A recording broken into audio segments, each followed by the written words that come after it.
Hai semua, sekarang ni kita berada di konsert Samson ni. So kita nak cari, kita nak terjak orang yang ada dekat sini, yang datang dekat sini. Kita nak tahu lagu apa yang diorang tunggu sangat. So jom ikut saya. Jom, saya dah jumpa rasanya masa pertama.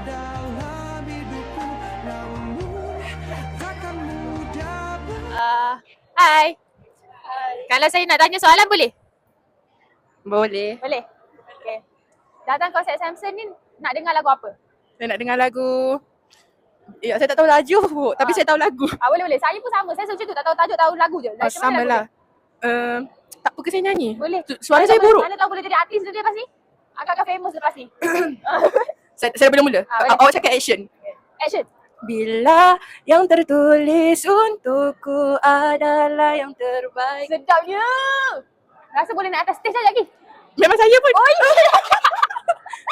Okay. Nyanyi lagi Dah tak? habis. Okay. Next person. Let's go.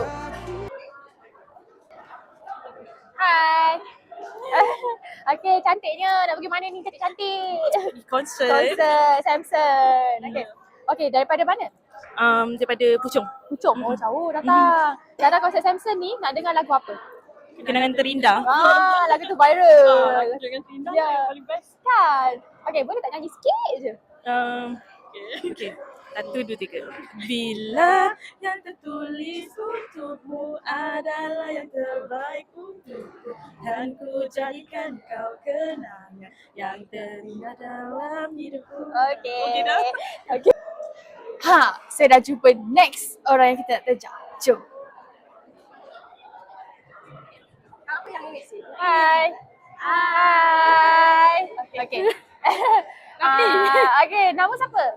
Nama Hael, Datang daripada mana? Bandung. Wow, jauhnya. Sanggup demi konsert Samson ni kan? Ya. Wow. Okay. Kalau datang jauh-jauh ni, lagu apa yang sangat-sangat tak sabar nak dengar dekat dalam nanti? Rasa akhir ini Cuba nyanyi lagu sikit. tak akan terganti rasa ini.